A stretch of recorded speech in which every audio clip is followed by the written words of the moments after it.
que tu entende enquanto educação sexual nas escolas? E eu gostaria que tu apresentasse algumas evidências que comprovassem ou que sugerissem algum tipo de consequência negativa na sociedade. Primeiro que eu não gosto muito do termo educação sexual. Eu entendo que ele é usado de uma forma genérica para se tratar de todo tipo de educação que você dá para criança em termos de sexualidade, mas eu acho que o termo mais adequado deveria ser educação protetiva. Que uma criança, ela deve ser educada desde cedo que um adulto não pode ter contato com determinadas partes do corpo dela. Isso deve ser ensinado, até porque muitas vezes abusos podem acontecer até dentro de casa e a criança, se ela não estiver preparada para isso, ela não vai saber como se defender disso.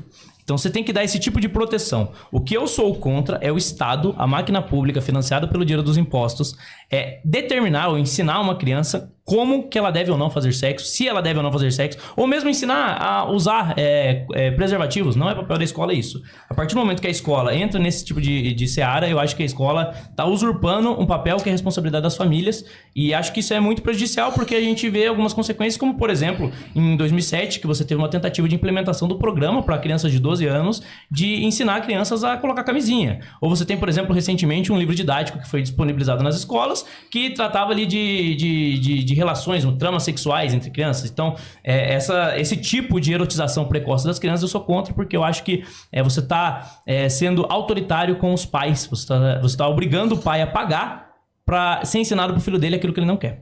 Tá bom. Primeiro, eu concordo contigo em relação à necessidade das crianças aprenderem a se proteger de abuso sexual, que inclusive pode acontecer dentro de casa, como acontece na maior parte dos casos.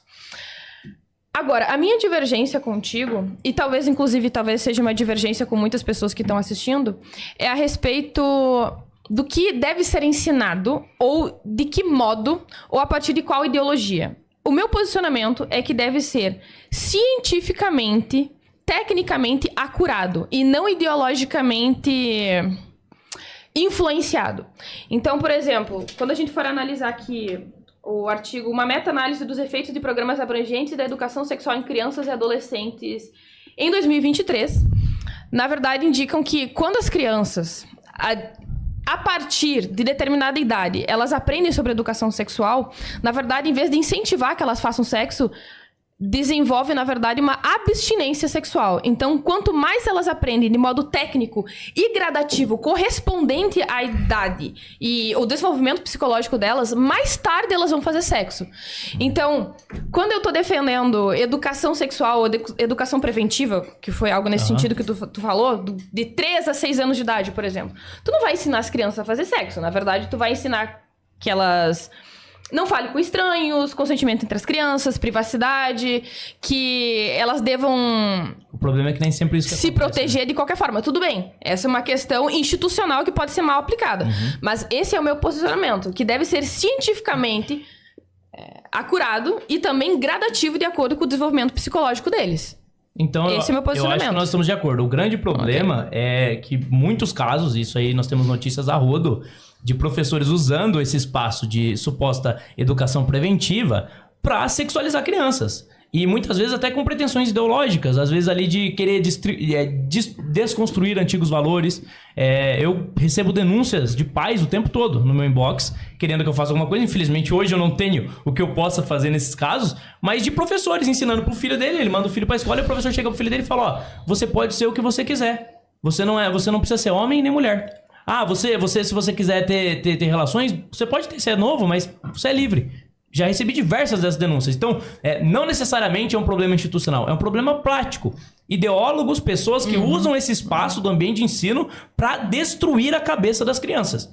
E isso, eu acho que é o papel de qualquer figura pública, de qualquer influenciador, de qualquer político de fiscalizar e impedir que aconteça. A gente não pode admitir que para crianças financiadas com dinheiro público seja contratado um cavalo taradão para fazer danças pornográficas na frente de criança. Não é para isso que um pai manda o filho para a escola. Não é para isso que o pai gasta o dinheiro dele, não é para isso que o pai trabalha para pagar imposto. Então, esses absurdos que eu viso combater. Eu não, de forma alguma, vou combater você conscientizar uma criança de que o adulto não pode ter contato com as partes íntimas dela. Isso é o mínimo. A gente tem que ter essa conscientização. Até porque, infelizmente, no Brasil, muito em consequência da revolução sexual, nós temos famílias completamente desestruturadas que muitas vezes não dão esse suporte para a criança. E daí, às vezes, a escola é o único lugar onde ela vai aprender a se defender. Eu concordo, realmente o ambiente escolar ele pode se tornar um dos últimos refúgios que as crianças têm, mas eu acho que é sempre importante sim pontuar que existe uma diferença entre estímulo sexual e sexualidade precoce, de conhecimento técnico acerca de métodos contraceptivos, de senso de consentimento, de privacidade, de noção de limite do que é o seu corpo do corpo de outra pessoa. Só que aí é uma coisa importante também. Não é porque é mal aplicado que necessariamente a ideia em si seja ruim. Então, existem médicos ruins, existem professores ruins, existem enfermeiros ruins. Isso não significa que a gente não possa mais ir no médico, ou ir nas escolas, ou ser tratado e atendido por uma enfermeira. Então, o problema, na verdade, ele é mais prático e é necessário algum tipo de fiscalização. E, acima de tudo, que os melhores métodos cientificamente acurados, que correspondam realmente à necessidade dessas crianças, seja estudado e defendido por pessoas que supostamente defendem essa não ideologia, que seria você, no caso, em vez de ficar gerando esse pânico moral e sensacionalismo de que educação sexual seja necessariamente isso. Quando a gente denuncia esse tipo de coisa, a gente tá fiscalizando. A gente tá mostrando, olha só o que eles estão fazendo. Eles estão usando um ambiente de ensino que deveria ser um ambiente de conscientização para sexualizar crianças. Porque querem destruir padrões, porque não aceitam, sei lá, o patriarcado, não aceitam as famílias tradicionais. Aí vai lá, enfia um monte de besteira na cabeça de uma criança que o pai não pagou pra isso. O rico, ele consegue pagar uma escola particular, colocar o filho dele no tipo de escola que ele quer. O pobre não, o pobre paga imposto pra caramba, é obrigado a mandar o filho pra uma escola pública, vai lá, destrói a cabeça do filho dele.